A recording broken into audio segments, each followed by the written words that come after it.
এখন আমাকে এটা জানতে হবে ইংলিশের মূল একটা স্ট্রাকচার আছে, সেই স্ট্রাকচারটাকে আমাকে সবসময় মাথায় রাখতে হবে যে subject, verb and object. First মানে অংশসমূহ, অফ মানে এর, আর স্পিচ মানে উক্তি অথবা কথা। তাহলে আমি যদি এটাকে সুন্দর করে গুছাই তাহলে পাচ্ছি কথার অংশসমূহ। একটা কথা তৈরি করতে গিয়ে বা উক্তি তৈরি করতে গেলে, বক্তব্য প্রদান করতে গেলে আমাকে এই ব্যাপারগুলো খুব ভালো করে জানতে হবে।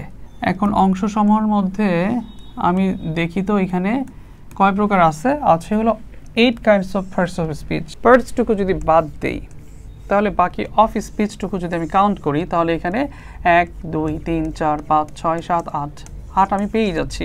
ভোকাবুলারি শেখার ক্ষেত্রে একটা স্ট্রাকচার ফলো করতে হবে, সেটা হচ্ছে কি নাউন, ভার্ব, অ্যাডজেক্টিভ এবং অ্যাডভার্ব। আসসালামু আলাইকুম, আজকের বেসিক ইংলিশ ক্লাসে সবাইকে স্বাগতম। এই ক্লাসে আমরা আজকে ইংলিশের বেসিক কোর্স ব্যাপারে একেবারেই জানবো, যেটা সচরাচর হয়তোবা অনেকেই জানে কিন্তু ভিন্নভাবে আজকে উপস্থাপন করা হবে। তো আমরা শুরুতেই দেখি বেসিক ইংলিশ ক্লাস। তো বেসিক বলতে হোয়াট ইজ বেসিক? বেসিক ওয়ার্ডটা আসছে হলো বেস থেকে, বেস থেকে আসছে বেসিক। এখন এই বেস শব্দের মানে হচ্ছে হলো মূল। তাহলে আমি যদি মৌলিক একটা বিষয়কে একেবারে শুরু থেকেই শিখে ফেলি, তারপরে আমি গাছের শেকড় থেকেই তো গাছের দিকে শাখা প্রশাখা হয় এবং সেই অনুযায়ী কি আমরা সুন্দরভাবে বুঝতে পারি, তাই তো? ঠিক আছে, তাহলে আমরা যেহেতু বেসিক ব্যাপারটার মূল শব্দ বেস সেটা জানলাম এবং সেই অনুযায়ী আমরা দেখলাম যে কি কি কন্টেন্ট আমাদের সামনে আছে। আমরা একটু দেখি, চলে যাই সেন্টেন্স। আচ্ছা, কাইন্ডস অফ সেন্টেন্স। ওকে, ইংরেজির ক্ষেত্রে আমরা যদি জানি, খেয়াল করি ইংরেজি অনেক ভাষার মতোই কি একটা ভাষা, তাই তো? তাহলে আমরা বাকি ভাষাদের ক্ষেত্রে যদি খেয়াল করি, বাংলা ভাষা আছে, ইংরেজি আছে, এরপর আরও অন্যান্য ভাষা আছে, রাশিয়ান আছে, আরবি আছে। তো আমরা যদি এই ভাষা শেখার ক্ষেত্রে মূলে চলে যাই একেবারে, তাহলে দেখব একটা শিশু কি করে? একটা শিশু সবার আগে আওয়াজ করে, তাই তো? তাহলে যেহেতু আওয়াজ করে, আওয়াজটাকে আমরা ইংরেজিতে লিখতেছি সাউন্ড। সেই সাউন্ডগুলোই কি যখন আমি বর্ণ আকারে লিখছি বা লেটার আকারে লিখছি তখন কি পাচ্ছি? লেটার পাচ্ছি আর কি। হ্যাঁ, যেমন কি আমি আগে এই বলি, তারপর কি সেটা লিখতেছি এ, বি বলি, সেটা কি বি লিখতেছি। এভাবে আমি যদি খেয়াল করি,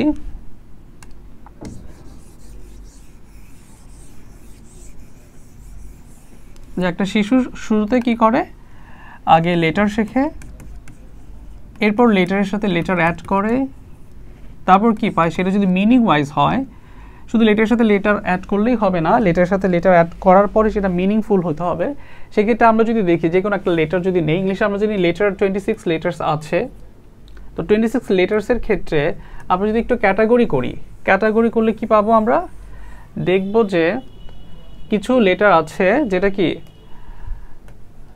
উচ্চারণ করা সহজ, যাদেরকে আমরা ভাওয়েল বলি। কিছু আছে কি উচ্চারণ করা কঠিন, যেটাকে আমরা কনসোনেন্ট বলি, তাই তো? এখন যেহেতু কনসোনেন্ট বলি, আমি ভাওয়েল বলি, ভাওয়েল এন্ড কনসোনেন্ট কি আমরা অনেকেই জানি। নর্মালি আমরা জানি এ, ই, আই, ও, ইউ, এই 5টাই ভাওয়েল। বাকি 5টা থেকে যদি আমি 26টা মাইনাস করি তাহলে 21টা যে থাকতেছে, সেই 21টাই কি তোমার কনসোনেন্ট। কিন্তু এখানে একটা কথা আছে, ইংলিশ ডিকশনারিতে আমরা একটা কথা পাই, there is no word in English dictionary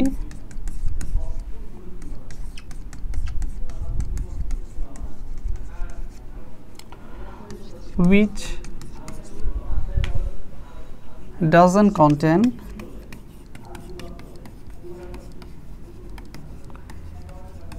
any vowel।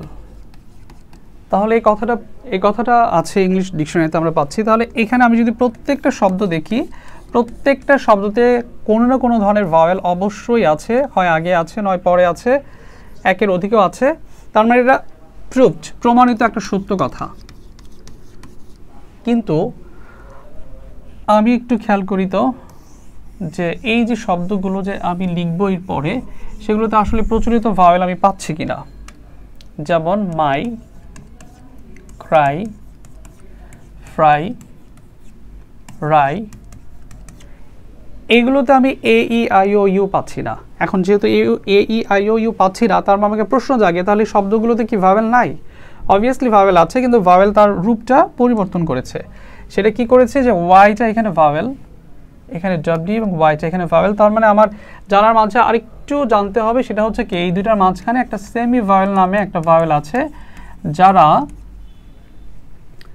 Sound হিসেবে ভাওয়েল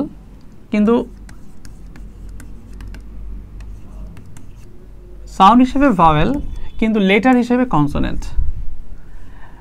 তাহলে এই যে আমরা এই সেন্টেন্সটা কি ফুল একটা মিনিংটা বুঝে ফেললাম, এবং সেই অনুযায়ী আমরা দেখলাম যে কি ভাওয়েল মোট তাহলে দাঁড়াচ্ছে, যদি আমি ভাওয়েল কাউন্ট করি তাহলে এখানে আর 2টা অ্যাড হবে, টোটাল 7টা ভাওয়েল আমরা কি পাই।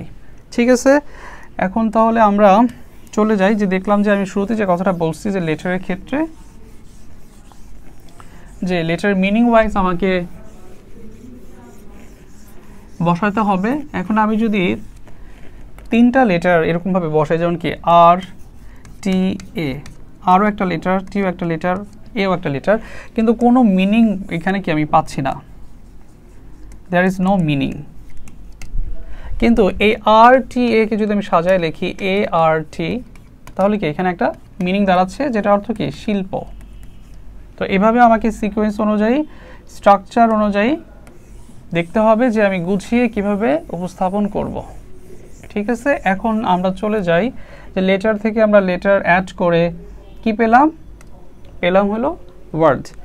এখন তাহলে আমার কাজ হলো কি ওয়ার্ডের সাথে ওয়ার্ড অ্যাড করা, এবং সেটা আমার মনের ভাব পরিপূর্ণভাবে প্রকাশ করবে। তাহলে আমি কি পেয়ে যাব? সেন্টেন্স পেয়ে যাব, তাই তো? তাহলে আমার হলো ক্লাস 6 থেকে ক্লাস 12 পর্যন্ত এবং সারা জীবন আমি যত পড়ালেখা করব, আমার মেইন কাজটা হবে এই সেন্টেন্সটা কত প্রকার, কিভাবে কি করব না করব সেটা নিয়ে মূলত জানা।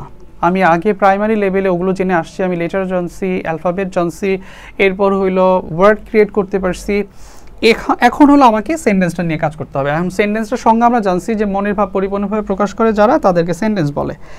এখন সেটা না আমি বুঝলাম, কিন্তু আমি কি জানি কি না যে আমার জীবনে আমি ক্লাস 6 থেকে ক্লাস 12 পর্যন্ত যেই ক্লাসগুলো করবো সেই ক্লাসগুলোতে আমার ইন টোটালি সেন্টেন্স কত প্রকার জানা থাকা চাই, সেই প্রকারগুলো কিভাবে আছে সেটা একটু দেখতে হবে। আমি যদি সেন্টেন্সের লেটারগুলো কাউন্ট করি, দেখি এখানে 8টা লেটার আছে, তাই তো?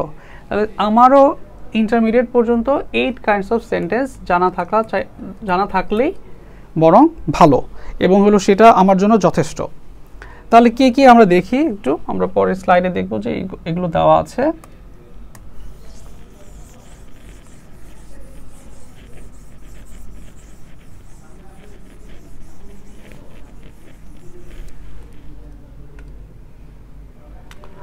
আচ্ছা, আমরা দেখলাম একটু আগে যে সেন্টেন্স 8 প্রকার। এখন 8 প্রকার বলতে আমি হয়তোবা এটা অ্যাড করছি যে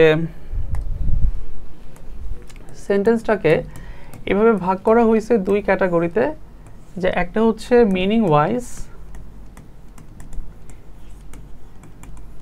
যেটাতে এই যে 5টা আমি পাচ্ছি, অ্যাসার্টিভ পাচ্ছি, ইন্টারোগেটিভ পাচ্ছি, ইম্পারেটিভ পাচ্ছি, অবজেক্টিভ পাচ্ছি, এক্সক্লেমেটরি পাচ্ছি।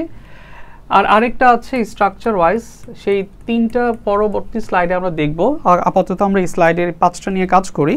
এই 5 প্লাস ওই দিকে 3, টোটাল এই 8, এবং এটার সাথে যে স্ট্রাকচার আছে সেন্টেন্সে সেই লেটারগুলো কি মিলে যাচ্ছে। ক্লু আকারে আমি মাথায় রাখলে আমার জন্য সহজ, তখন আর মুখস্থ করতে হবে না যে there are 8 kinds of sentence, অথবা there are 5 kinds of sentence, there are 3 kinds of sentence. তাহলে আমার জন্য সহজ হবে। মূল সেন্টেন্স লেটারও আছে 8টা, আমাকে কি 8টা প্রকার ভেদ আমি পেয়ে যাচ্ছি, 5টা মিনিং ওয়াইজ, 3টা স্ট্রাকচার ওয়াইজ। 5টা যে মিনিং ওয়াইজ, সেই মিনিংয়ের মধ্যে আমি একটু যদি খেয়াল করি যে এখানে কমন একটা ফিচার আছে টিপ, টিপ, টিপ এবং টিপ। আমি সাথে এও যোগ করে দিতে পারি, এটিভও আছে, আবার এটিভ আছে, এখানে এটিভ আছে, এখানে টিপ আছে। তার মানে সেন্টেন্সটাকে আমি যদি সিলেবল অনুযায়ী ভাগ করি, যেমন assertive, interrogative, imperative, objective, exclamatory. তাহলে এই কমন একটা ফিচার আমি পেয়ে যাচ্ছি টিভ। তাহলে এটা অবশ্যই একটা অর্থ আছে, সেটা অর্থ কি?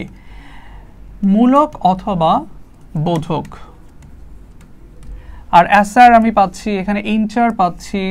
আমি যদি ভাঙি বাক্যটাকে, যে আমি স্ট্রাকচারটাকে যদি ভাঙি, যে অ্যাসার্টিভ আছে, তো অ্যাসার্টিভকে এইভাবে যদি আমি ভেঙে ফেলি, যে অ্যাসার, এই অ্যাসার শব্দটা কোথা থেকে আসছে? অবশ্যই তো একটা উৎপত্তিগত অর্থ আছে, সেটাকে আমি দেখতে হবে। টিভ, টিভ মানে হলো মূলক বা বোধক।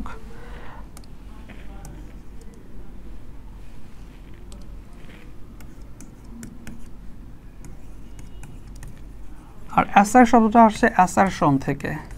অ্যাসারশন মানে হচ্ছে বর্ণন। তাহলে আমি ওই যে মূলে চলে যাচ্ছি, যে এটা কি বর্ণনামূলক। তাহলে আমাকে টাইটেলটাই বলে দিচ্ছে যে এটা আসলে কি ধরনের সেন্টেন্স হবে। সেটা হবে বর্ণনামূলক সেন্টেন্স। যে সেন্টেন্স দিয়ে আমি বর্ণনা প্রকাশ করতে পারবো, আমার মনের ভাব প্রকাশ করতে পারবো, সেই সেন্টেন্সকে বলা হচ্ছে অ্যাসার্টিভ। তো এটাকে আমি যদি টাইটেল থেকে ভেঙে বুঝে ফেলতে পারি, তাহলে আমার এটার জন্য আর পেজের পর পেজ পড়তে হবে না, সংজ্ঞা মুখস্থ করতে হবে না, এবং সেই অনুযায়ী আমি স্মার্টলি কাজ করতে পারবো। আচ্ছা, এরপরে দেখি যে আমার অ্যাসার্টিভের মধ্যে আরও একটু ভাগ আছে। সেটা হইল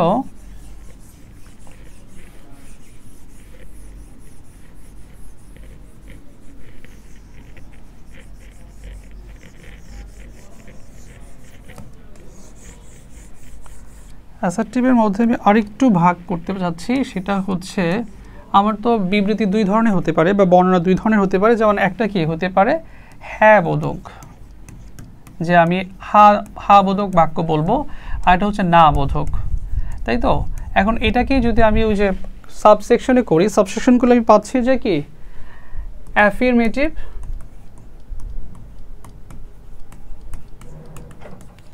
এবং পাচ্ছি নেগেটিভ, তাই তো? এখন এইখানে আমি কমন পাচ্ছি যে এইটিভ, এইটিভ, আর অ্যাফির পাচ্ছি নেগ পাচ্ছি। তাহলে এই যে এখানে অ্যাফির মানেই হলো হ্যাঁ, আর নেগ বা আর মেটিভ হচ্ছে বা এটিভ হচ্ছে বোধক, আর এখানে নেগ মানে হচ্ছে না, আর বোধক মানে কি অ্যাটিভ। তাহলে এই যে এখানেও বলে দিচ্ছে যে আমাকে কি করতে হবে, না বোধক বাক্য তৈরি করতে হবে এবং হ্যাঁ বোধক বাক্য তৈরি করতে হবে। আমি যদি আমার একটা অ্যাসার্টিভ সেন্টেন্সের উদাহরণ দিয়ে ক্লিয়ার করতে পারি, তাহলে এটা আরও বেশি বেটার হবে। যেমন আই ইট রাইস, তাই তো? আমি ভাত খাই, সাবজেক্ট ভার্ব অবজেক্ট। তাহলে এটা একটা অ্যাসার্টিভ সেন্টেন্স হয়ে গেল। এই সেন্টেন্সটাকে যখন আমি ইমফ্যাসিস করতে যাবো, আমার কথাটাকে আরও পরিষ্কার করতে যাব, তখন আমি কি এটাকে অ্যাফার্মেটিভ করতে পারি। সেটা কি করতে পারি, yes I have taken my lunch, হ্যাঁ আমি আমার দুপুরের খাবার খেয়েছি। আর এখানে যদি আমি আবার কথাকে আবার না বোধক করে ক্লিয়ার করতে চাই, সেটাকে আমি বলবো নো আই হ্যাডেন্ট, অর হ্যাভেন্টও দিতে পারি, হ্যাডেন্ট পাস্টের ক্ষেত্রে ব্যবহার করব, টেকেন মাই লাঞ্চ ইয়েট, এখনও কি আমি আমার দুপুরের খাবার গ্রহণ করিনি বা গ্রহণ করিয়েছিলাম না, এরকম অর্থ হয়ে যায়, তাই তো? এখন এই গেল তাহলে অ্যাসার্টিভের বর্ণনা। তাহলে আমরা এখন পরবর্তী যে সেন্টেন্সগুলো আছে সেগুলো একটু দেখি কীরকমভাবে স্ট্রাকচার করা হয়েছে। যেমন কি ইন্টাররোগেটিভ আছে, তাই তো?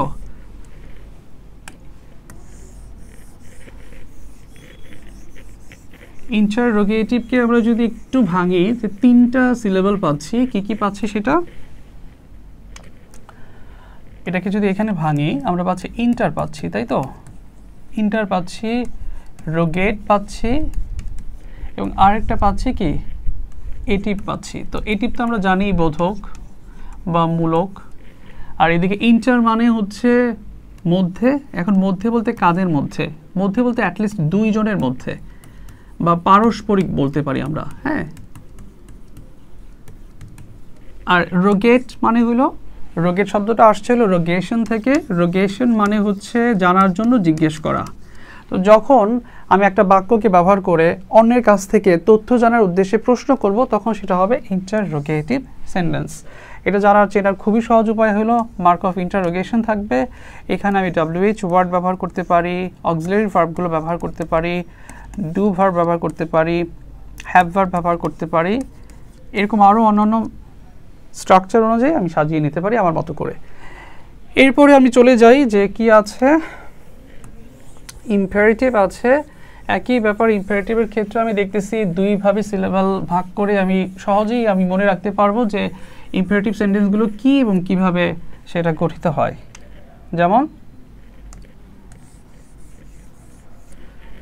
যেমন হচ্ছে ইম্পারেটিভ, তাহলে ইম্পার মানে হচ্ছে কোনো কিছু করতে বলা বা না বলা।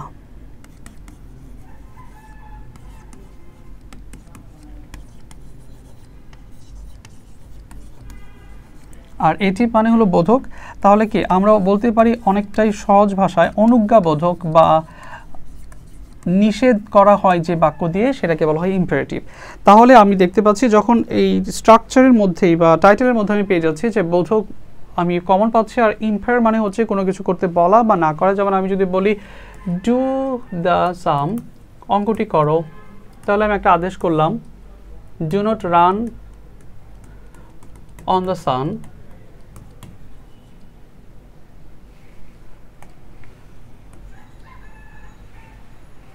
Do not run in the sun, তখন কি আমরা এরকমভাবে দেখতেছি যে এখানে আমি নিষেধ করছি, তাই তো?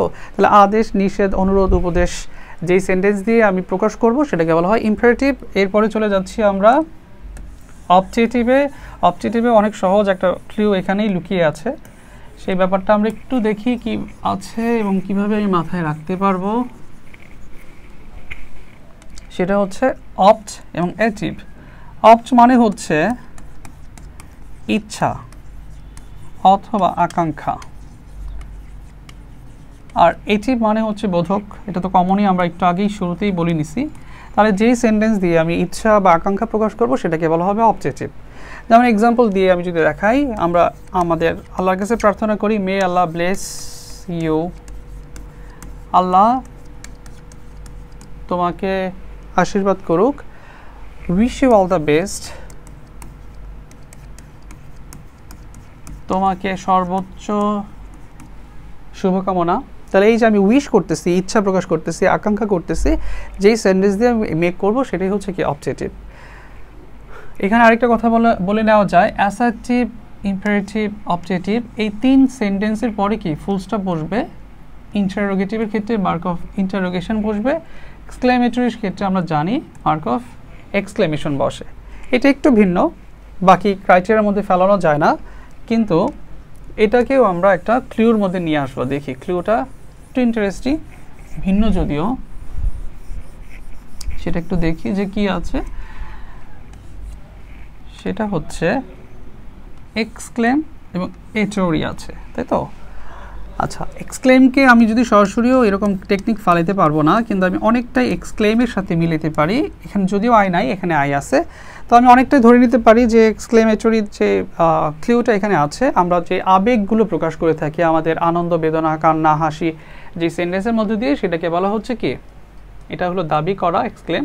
তাহলে আমিও আমার আবেগ দাবি করতেছি যে সেন্টেন্সের মধ্যে দিয়ে, বা আবেগ প্রকাশ করছি যে সেন্টেন্সের মধ্যে দিয়ে, সেটাকে বলা হয় এক্সক্লেমেটরি।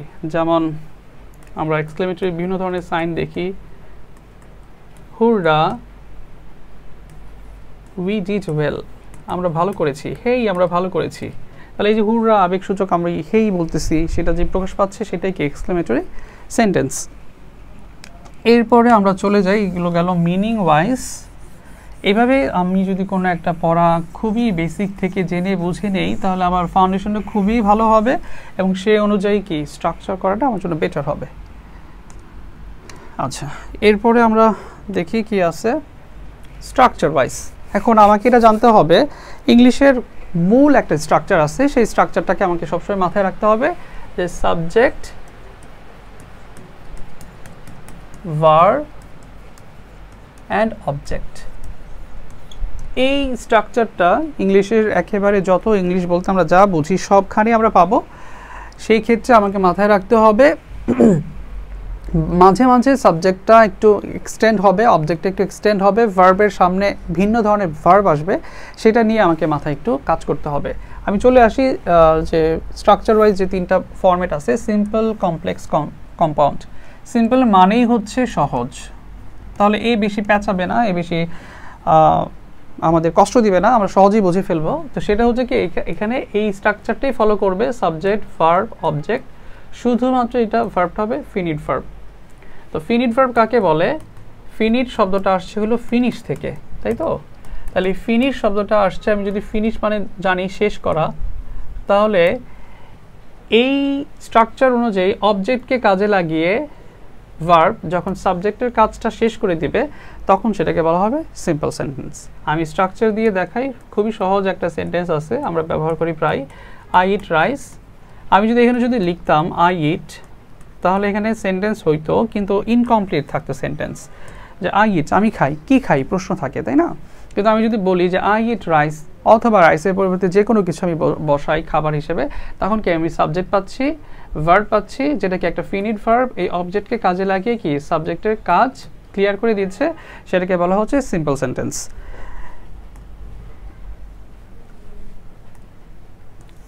এরপরে আমরা চলে যাই কমপ্লেক্স। কমপ্লেক্স মানেই জটিল। এখন কমপ্লেক্স মানেই যেহেতু জটিল, সেহেতু আমরা দেখি জটিলতা কিভাবে তৈরি করলো।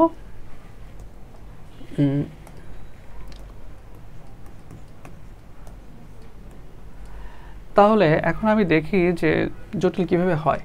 কমপ্লেক্স সেন্টেন্স তখনই হবে যখন এর একটা ডিপেন্ডেন্ট ক্লজ থাকবে প্লাস একটা ইন্ডিপেন্ডেন্ট ক্লজ থাকবে,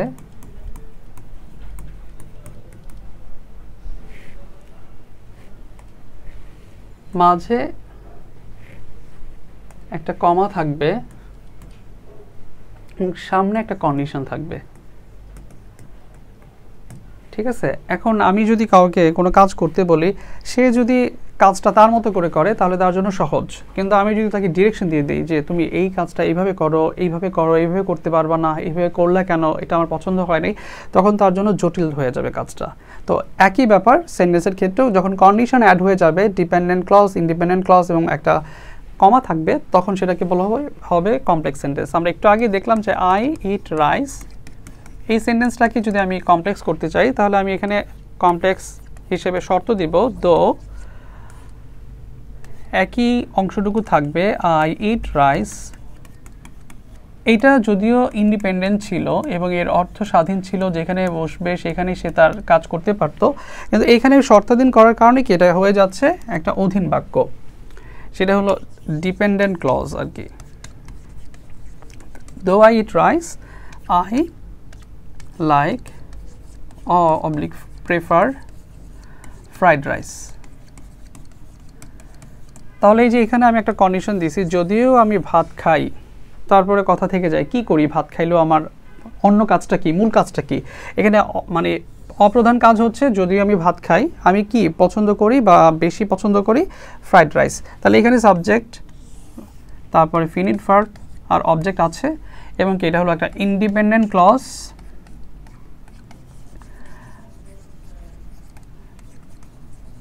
আর এখানে ক্লজ মার্কার হিসেবে আছে দো, এবং সেখানে কমা আছে। তাহলে এই নিয়ে কি আমার পাচ্ছি যে একটা কমপ্লেক্স সেন্টেন্স।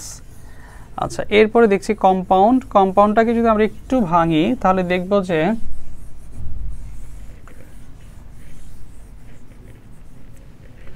এটার অর্থই হচ্ছে যৌগিক, তাই তো?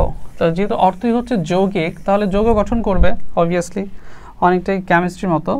আমরা যদি এটার অর্থটা দেখি, যৌগিক, এটাকে যদি একটু ভাঙি, যৌগ যোগ ইক, তাহলে যৌগ গঠন করতে অ্যাটলিস্ট দুইটা এলিমেন্ট লাগে, যেমন হাইড্রোজেন আর অক্সিজেন মিলে কি পানি হয়ে যাচ্ছে H2O, দুইটা হাইড্রোজেন যদিও।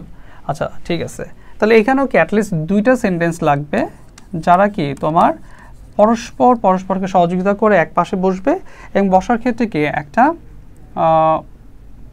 কানেক্টরস অ্যাড করে বসবে, এবং তারা কি ইন্ডিপেন্ডেন্ট থাকবে। তাহলে কিছু আমার আগেই শর্ত আমি পেয়ে গেলাম। যেমন আমি যদি একটু লিখি, হি অ্যান্ড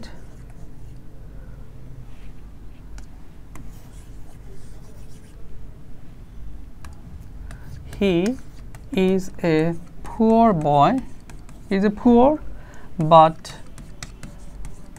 honest boy. এখানে যেটা হচ্ছে যে হি is a poor but honest boy, normally আমি দেখতেছি যে এখানে হি ইজ এ পুয়ার, এটা সাবজেক্ট আছে, একটা ভার্ব আছে, একটা অবজেক্ট আছে, ডিপেন্ডেন্ট একটা ক্লজ, তাহলে ঠিক আছে। কিন্তু আমি এখানে আরেকটা একটা ইন্ডিপেন্ডেন্ট ক্লজ, আরেকটা ইন্ডিপেন্ডেন্ট ক্লজের সাথে কি আমি অ্যাড করতেছি বাট দিয়ে, তাহলে বাট একটা বিপরীত অবস্থা প্রকাশ করবে।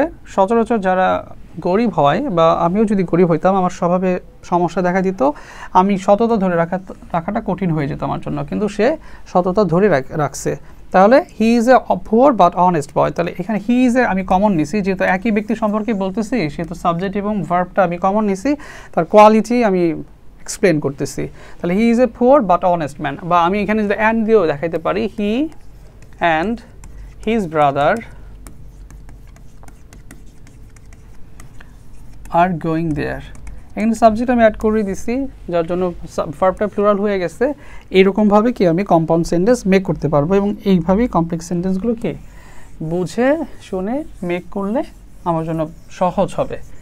আচ্ছা, এরপরে আমরা চলে যাই, দেখি যে কি আছে। আমরা শুধুমাত্র সেন্টেন্সের স্ট্রাকচার জেনে তো একটা ভালো বাক্য তৈরি করতে পারলেও বক্তব্য তৈরি করতে পারবো না। বক্তব্য তৈরি করতে গিয়ে আমার কি লাগবে? আমার লাগবে হলো ওই বাক্যগুলোকে কি আরও ভেঙে ভেঙে বোঝা, বাক্যগুলোর যে অংশগুলো আছে সেগুলো আরও ডিটেলসে জানা। এখন আমি দেখি তাহলে পার্টস অফ স্পিচ, তাই তো? তাহলে পার্ট শব্দটাকে যদি আমি দেখি, পার্ট শব্দটার মানে কি? পার্ট মানে হলো অংশ।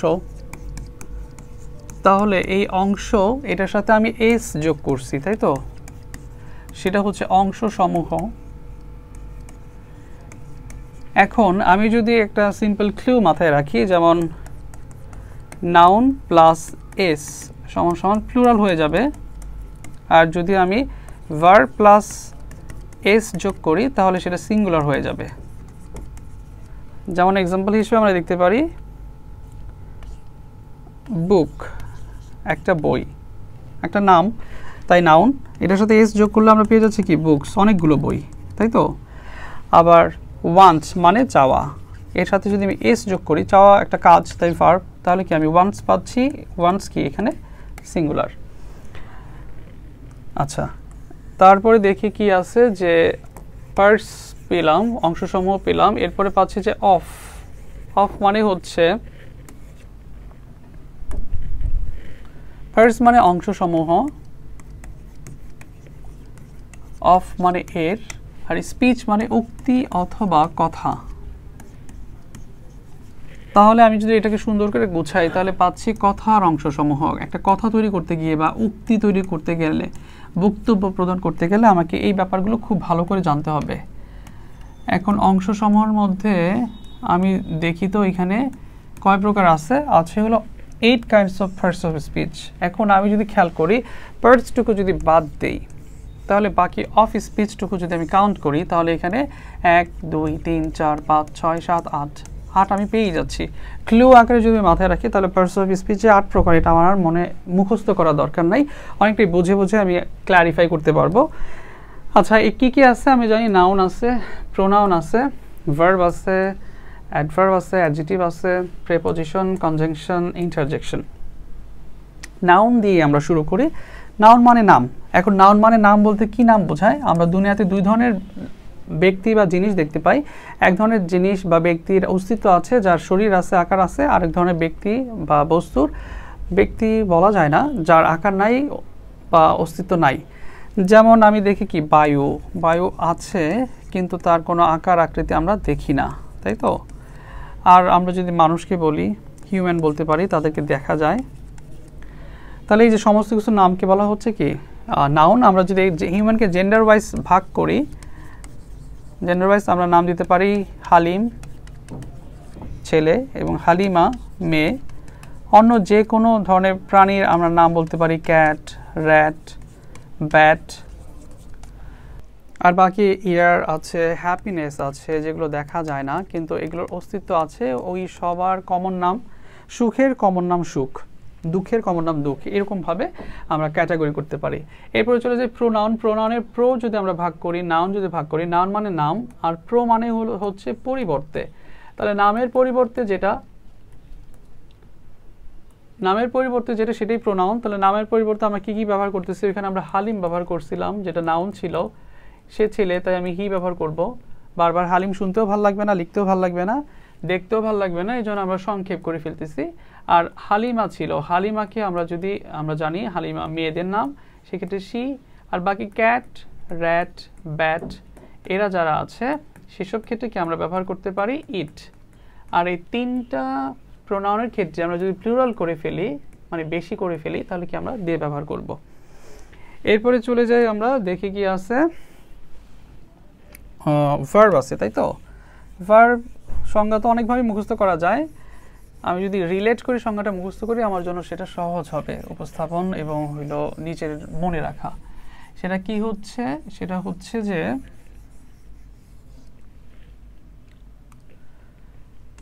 নাউন এবং প্রোনাউন যা করে, উঠে বসে খায় ঘুমায় যা করতে পারে সব কিছুকে ভার্ব বলা হয়। নর্মালি আমরা ভার্ব মেইন ভার্ব হিসেবে জানি আর অক্সিলারি ভার্ব হিসেবে জানি। তো ভার্বের আরও ক্রাইটেরিয়া আমরা দেখব পরবর্তীতে ডিটেলসে যখন আমরা আলোচনা করব, তখন আমরা ওগুলো নিয়ে আলোচনা করব। যেমন আমি যদি উদাহরণ দিলাম একটু আগে, হালিম ইটস ফিশ, তাহলে খায়, এই হালিম কি নাউন একটা, সে কি করে খায়, তাহলে কি এই যে তার কাজটাই কি এখানে ভার্ব, নাউনের কাজটাই ভার্ব। আমি হালিমের পরিবর্তে আমি হিও দিতে পারি, হি ইটস ফিশ, তাহলে হিটা কি হালিমের প্রোনাউন, সেই প্রোনাউনের কাজটা কি খাওয়া, তাহলে কি এটাই একটা ভার্ব। এরপরে আমরা চলে যাই যে কি আছে, যে আছে হলো অ্যাডজেক্টিভ আছে, তাই তো। যদিও এটা অ্যাডজেক্টিভ না, আমরা অ্যাডজেক্টিভ বলি, ডিটা এখানে উজ্জ্ব থাকবে, অ্যাডজেক্টিভ হবে। তাহলে অ্যাডজেক্টিভটাকে যদি আমরা একটু ভাঙি, একটু দেখি তো অ্যাডজেক্টিভটাকে যদি ভাঙি, তাহলে এখানে অ্যাড পাচ্ছি, তাই তো, আর জেক্টিভ পাচ্ছি, তাই তো। এখন অ্যাড মানে কি, অ্যাড মানে হইল অনেকটাই আমি অ্যাডের সাথে রিলেট করতে পারি, যুক্ত করা। জেক্টিভ মানে হলো যুক্ত করা, কোনো কিছুর সাথে কোনো কিছু যুক্ত করা।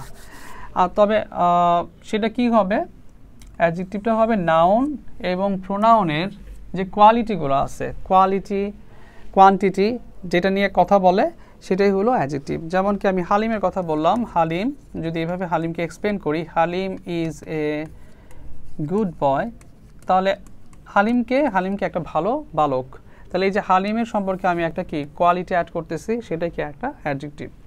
এরকমভাবে ব্যাড কোয়ালিটিও দেওয়া যায়, গুড কোয়ালিটিও দেওয়া যায়, আমরা সেভাবে এক্সপ্লেন করব। আচ্ছা, এরপরে চলে যাই ভার্ব। এরপরেই অ্যাডভার্বে আলোচনা করা দরকার ছিল, আমরা অ্যাডজেক্টিভে চলে গেছিলাম, সমস্যা নাই। ভার্বের ক্ষেত্রে আমরা যদি দেখি এরপরে অ্যাডভার্ব আছে, আমরা যদি একটু এক্সপ্লেন করি অ্যাডভার্ব এবং ভার্ব। এই অ্যাড দিয়ে বোঝাচ্ছে advance of verb. Advance of verb হচ্ছে ভার্বের যে কাজটা করবে, সেই কাজটাকে আরও আগে বলে দিবে, এক্সপ্লেন করে দিবে, যে পার্টস অফ স্পিচটা, সেটাই হচ্ছে অ্যাডভার্ব। যেমন আমরা যদি একটু এক্সপ্লেন দিয়ে, আমরা যদি একটু এক্সাম্পল দিয়ে দেখি যে কীরকম আছে, সেটা হচ্ছে হালিম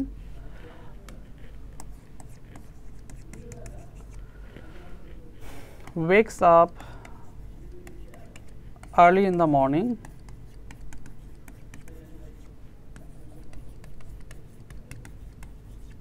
he walks slowly। এখানে আমরা দেখি যে হালিম কি সকালে উঠছে এবং সে সকালে হাঁটে আস্তে আস্তে, তাহলে এই যে হালিম একটা কি নাউন, তার প্রোনাউন হিসেবে আমি হি ব্যবহার করছি, এবং সে কাজ করে কি হাঁটে, এটা তার ভার্ব। সে কিভাবে হাঁটে সেটা হলো কি স্লোলি, তাহলে কি এটা হলো অ্যাডভার্ব। এই ভার্ব সম্পর্কে বলে দিবে যে ভার্বটা কিভাবে কাজ করে, আস্তে করতেছে, ধীরে করতেছে, অল্প করতেছে নাকি বেশি করতেছে, সেটাই হলো কি অ্যাডভার্বের কাজ। এরপর আমরা চলে যাই যে প্রেপজিশন আছে, প্রেপজিশন, তাই তো। এখন প্রেপজিশন আমরা প্রায় মুখস্থ করছি, প্রে মানে পূর্বে এবং হইল পজিশন মানে অবস্থান। এখন কখনো প্রশ্ন করে জিজ্ঞেস করা হয় নাই, নিজেও জানি নাই বা অন্য থেকেও জেনে নেই নাই, এরকম হয়েছে যে তাহলে এটা মুখস্থ করলাম যে প্রি মানে পূর্বে, পজিশন মানে অবস্থান। কিসের পূর্বে অবস্থান? প্রি মানে পূর্বে আমি জানি, আর পজিশন মানে হলো অবস্থান। তাহলে কিসের পূর্বে অবস্থান, অবশ্যই প্রশ্ন থাকে, তাই তো। প্রশ্নটা হচ্ছে একটা নাউন থাকবে অথবা প্রোনাউন থাকবে, নাউন ফ্রেজ করতে পারি আমি, প্রোনাউনকেও ফ্রেজ করতে পারি, এর সামনে এবং আবার নাউন থাকবে, প্রোনাউন থাকবে, নাউন ফ্রেজ থাকবে, প্রোনাউন ফ্রেজ থাকবে এর সামনে। যেই পার্টস অফ স্পিচটা বসবে সেটাই হচ্ছে কি প্রিপোজিশন। যেমন আমি যদি একটা এক্সাম্পল দেই, the book is on the table, তাহলে দ্য টেবল একটা নাউন, দ্য বুক একটা নাউন, তাহলে এই নাউনের আগে এবং এই নাউনের আগে একটা ব্রিজ হিসেবে কাজ করতেছে যে ওয়ার্ডটা। এই ওয়ার্ডটা যদি আমি স্কিপ করি তাহলে কোনো লজিক্যাল সিকোয়েন্স সেন্টেন্স মেক করা যাচ্ছে না, the book is the table হয় না। তাহলে এই যে একটা ওয়ার্ড পার্টস অফ স্পিচ, সেটা কি একটা নাউনের সাথে আরেকটা নাউনের সম্পর্ক রক্ষা করতেছে এবং একটা ব্রিজের আকারে কাজ করতেছে, সেটাই হচ্ছে কি একটা প্রিপোজিশন। এরপরে আমি চলে যাই, কি আছে কনজাংশনে আছে। কনজাংশনটা হচ্ছে একটু ভেঙে যদি দেখাই, অনেকেই ভাঙতে চায় না, কারণ ভাঙলে অনেক আলোচনা এবং অত আলোচনায় যেতে চায় না, শর্টকাট ওয়েতে সফলতার পথ খোঁজে। কিন্তু যে কোনো কিছু ধীরে সুস্থে বুঝে শুনে পড়াটা সবচেয়ে বুদ্ধিমানের কাজ। এখানে প্রিপোজিশন শেষ হলো, কনজাংশন আছে। কন মানে হলো যুক্ত করা বা অ্যাড করা আমি বলতে পারি।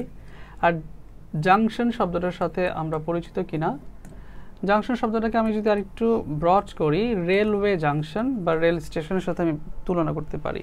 তাহলে রেলওয়ে জাংশন, রেল স্টেশনকে আমরা দেখি যে এখানে একটা ট্রেন আসে, ট্রেন থামে, যাত্রীরা নামে, যাত্রীরা ওঠে।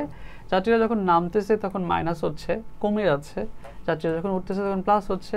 কনজাংশনও ঠিক একই কাজ করে, সেন্টেন্সের সাথে সেন্টেন্সকে যোগ করে মাত্রা বাড়িয়ে দেয় এবং সেন্টেন্সের থেকে সেন্টেন্স আলাদা করে বা সেন্টেন্স কি কমিয়ে দেয়। যেমন আমরা জানি নর্মালি অ্যান্ড, অর এবং বাট হলো কনজাংশন। আরও অনেক কনজাংশন আছে, এর মধ্যে তিনটা বেশি প্রচলিত এবং পরিচিত। আমরা আমাদের কম্পাউন্ড সেন্টেন্স লেখার ক্ষেত্রে কি অ্যান্ড অর বাট ব্যবহার করেছিলাম। তো এই অ্যান্ড দিয়ে কি যোগ করা বোঝায়, যেমন হি and his brother, he and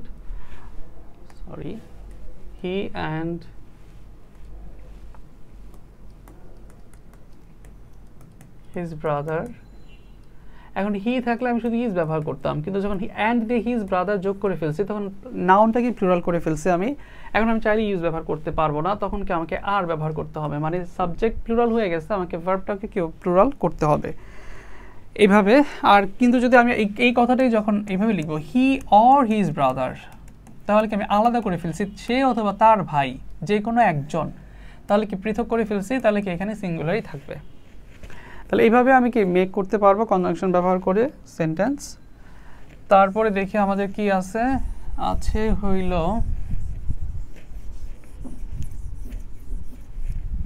শেষমেশ ইন্টারজেকশন। আমরা যদি ইন্টারটা ব্যাপারটা খেয়াল করি, আবার ইন্টার আসছে। ইন্টার মানে পারস্পরিক বা মধ্যে, এবং জেকশন আছে। জেকশন শব্দটা যদি আলাদা করে আমি কোনো বাস্তব জগতের কোনো শব্দের সাথে মিলাতে চাই, তাহলে পাবো দেখো ইনজেকশন, তাই তো। ইনজেকশনের জেকশনটাই এখানে ব্যবহৃত হয়েছে। ইনজেকশন মানে কি, ইন মানে মধ্যে, আর জেকশন মানে কি যুক্ত করা, প্রবেশ করা। তাহলে যখন পারস্পরিক আলোচনা প্রেক্ষাপটে একে অপরের দুঃখ সুখ আবেগ একে অপরের মাঝে চলে যাবে, সেটাকে বলা হচ্ছে ইন্টারজেকশন। যেমন আমি যদি বলি হুররা, একটু আগেই দেখাইছিলাম উই ডিড ওয়েল। এখন উই ডিড ওয়েল বলতে তো দুইজনেই এখানে বলতেছে, চিল্লায় উঠবে, হ্যাঁ আমরা ভালো করেছি। তাহলে এই যে হুররা বলতে কি আবেগটা প্রকাশ হচ্ছে এবং আমাদের মাঝে কি সেটা চালিত হচ্ছে। এই জন্য কি এই হুররাটা হচ্ছে এখানে ইন্টারজেকশন। আর পুরো সেন্টেন্সটা কি, পুরো সেন্টেন্সটা হচ্ছে এক্সক্লেমেটরি সেন্টেন্স হিসেবে, এটা এক্সক্লেমেটরি, এবং পার্টস অফ স্পিচ হিসেবে এটা ইন্টারজেকশন। এই গেল পার্টস অফ স্পিচের কাজ। এখন আমরা একটু খেয়াল করে দেখি, English is not about only rules rules rules. English হচ্ছে ভাষাটা আগে সুন্দর করে বোঝা, ভাষা বোঝার মধ্যে দিয়ে ব্যাকরণকে আয়ত্ত করা। কিন্তু আমাদের ক্ষেত্রে যেটা হয়, আমরা আগে ব্যাকরণটা আয়ত্ত করতে চাই, তারপর ভাষা শিখতে চাই, যেটার জন্য অনেক সমস্যা হয়ে যায়। এখন ভোকাবুলারি অনেক বড় একটা পার্ট, এবং এটা নিয়ে সবাই ঘাবড়ায়, এবং যে যত কম পারে সে তত বেশি ঘাবড়ায়, আবার যে যত বেশি পারে সে মোটামুটি একটু রিল্যাক্সে কাজ করতে পারে। অ্যান্ড প্রচলিত ভোকাবুলারি আমরা কি করি যেমন অ্যান মানে একটি, এইভাবে মুখস্থ করি। এখন অ্যান মানে একটি, বাংলা দিয়ে তো আমরা ইংলিশ দিয়ে বাংলা শিখতেছি, আমাদেরকে শেখা উচিত একটি শব্দের ইংরেজি হলো অ্যান, ইংরেজিতে ফোকাসড করা উচিত। এটা একটা গেল, আরও আছে। এখন আমরা যদি খেয়াল করে দেখি আগের স্লাইডে যে এখানে নাউন ভার্ব অ্যাডজেক্টিভ অ্যাডভার্ব একদিকে রাখা হয়েছে, প্রোনাউন প্রিপোজিশন কনজাংশন ইন্টারজেকশন এগুলো আরেকদিকে রাখা হয়েছে। রাখার পেছনে রিজন আছে, শুধু এমনি রাখা হয় নাই। এরা হলো ফিক্সড, এরা কখনোই পরিবর্তন হবে না। যেমন প্রোনাউন হি সব জায়গায় হি, প্রিপোজিশন ইন সব জায়গায় ইন, কনজাংশন অ্যান্ড সব জায়গায় অ্যান্ড, এর কোনো পরিবর্তন নাই অর্থ। ইন্টারজেকশন হুররা সব জায়গায় হুররা, এর অর্থ একই থাকে। তাহলে এদেরকে নিয়ে আমার কোনো কাজ নাই, এরা চেঞ্জ হয় না। চেঞ্জ হয় মূলত এই যে নাউন, ভার্ব, অ্যাডজেক্টিভ, অ্যাডভার্ব, যাদেরকে বলা হচ্ছে ডেরিভেটিভস।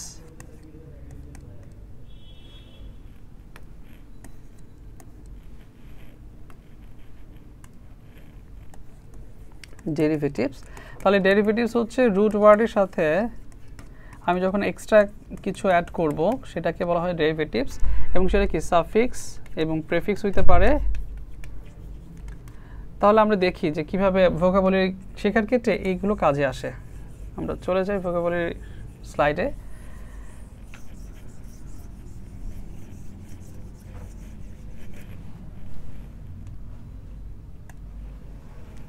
এই যে এখন আমি যদি খেয়াল করি, আমি 4টা সেন্টেন্স লিখি। He is the best boy, I best you, wish you all the best,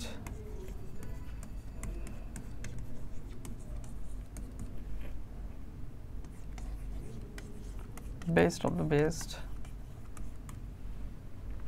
আরো অনেক সেন্টেন্সে লেখা যায় give me the best। এখন আমি দেখি এই বেস্ট ওয়ার্ডটা সেন্টেন্সের এক এক জায়গায় এক এক সময় বসছে, তাহলে এর মিনিংও এক একটাই হবে।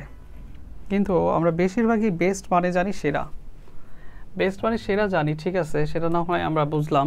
এখন শুধু এই সেরা অর্থ জেনেই কি আমি কাজ লাগাতে পারবো? তাহলে এখানে যদি আমি এই সেন্টেন্সটাতে আমি যদি খেয়াল করি, আমি অর্থ করি আমি সেরা তুমি, এটা কোনো অর্থপূর্ণ বাক্য হলো?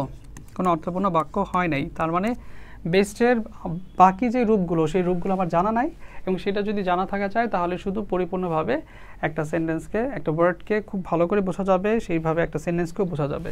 এখন আমি যদি খেয়াল করি যে কি আছে এখানে, যে ব্যাপারগুলো আমি দেখাইলাম সেগুলোর মূলে আমি চলে যাই। মূলটা কি হচ্ছে যে আমাকে সেন্টেন্স ওয়ার্ড মিনিং শেখার ক্ষেত্রে, ভোকাবুলারি শেখার ক্ষেত্রে একটা স্ট্রাকচার ফলো করতে হবে। সেটা হচ্ছে কি নাউন, ভার্ব, অ্যাডজেক্টিভ এবং অ্যাডভার্ব একটা ওয়ার্ডের। যেমন আমি বেস্ট শব্দটার যদি নাউন, ভার্ব, অ্যাডজেক্টিভ এবং অ্যাডভার্ব দেখি, 4টার রূপই একই রকম কিন্তু অর্থ ভিন্ন। অর্থ ভিন্ন কীরকম? বেস্ট মানে হচ্ছে সর্বোৎকৃষ্ট অংশ,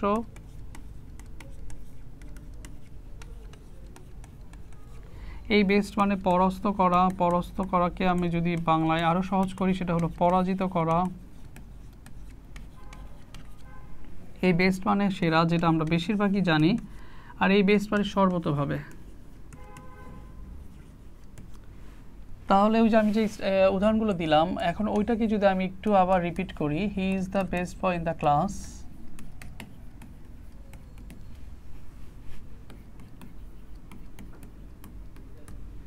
তাহলে এই যে এখানে বেস্ট অ্যাডজেক্টিভ হিসেবে বসছে, কারণ এখানে একটা প্যাড রুলস আছে। প্যাড রুলসটা নিয়ে আমরা আরেকদিন আলোচনা করব। এখানে অ্যাডজেক্টিভ হিসেবে বসছে কারণ এখানে সে কেমন বালক, সেরা বালক, তার কোয়ালিটি প্রকাশ পাচ্ছে। আই বেস্ট ইউ, আমি তোমাকে পরাজিত করেছি। এখানে সাবজেক্ট, ভার্ব, অবজেক্ট ছাড়া বাক্যই হবে না, তাই এখানে কি ভার্বটা, বেস্টটা ভার্ব হিসেবে ব্যবহৃত হয়েছে। আর ভার্বের বেস্টের রূপ যে আছে, বেস্টের ভার্বের রূপটা হচ্ছে পরাস্ত করা অথবা পরাজিত করা। আবার আমি আরেকটা সেন্টেন্স দিয়েছিলাম যে গিভ মি দ্য বেস্ট,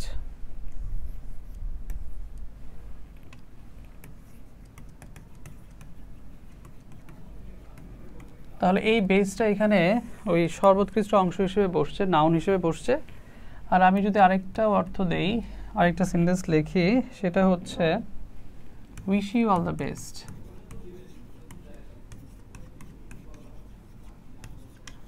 এই বেসটা কি সর্বতভাবে বা সর্বাঙ্গীনভাবে, যেটা অ্যাডভার্ব হিসেবে বসেছে। তাহলে এই যে এইভাবে যদি আমি 250টা ওয়ার্ড জানি এবং 4টা ফরম্যাট জানি এবং সেই অনুযায়ী ব্যবহার করি, প্রায় 1000টা ওয়ার্ড কি আমার জানা হয়ে যাবে এবং সেটা ব্যবহার করা সহজ হবে এবং সেন্টেন্সটা পরিপূর্ণভাবে আমি বুঝতে পারবো যে কোনো ফরম্যাটে। পাশাপাশি সিনোনিম অ্যান্টোনিম যদি থাকে এবং আরও কিছু ট্রিক্স অ্যান্ড টিপস আছে, সেগুলো যদি আমি ফলো করি তাহলে ইংরেজিটা আমার জন্য একবারই পানির মতো সহজ, খুবই সহজ হবে। তাহলে এই হলো আমাদের মোটামুটি বেসিক একটা কনসেপ্ট। এরপরে তো আরও স্ট্রাকচার আছে। ফাউন্ডেশনটা এইভাবে যদি তৈরি করতে পারি আমরা, ইনশাল্লাহ আমরা ভালো কিছু শিখবো এবং সেভাবেই কি অন্যের সামনে উপস্থাপন করতে পারবো। তাহলে আজকের মতো এখানেই, ইনশাল্লাহ আবার নেক্সট ক্লাসে দেখা হবে।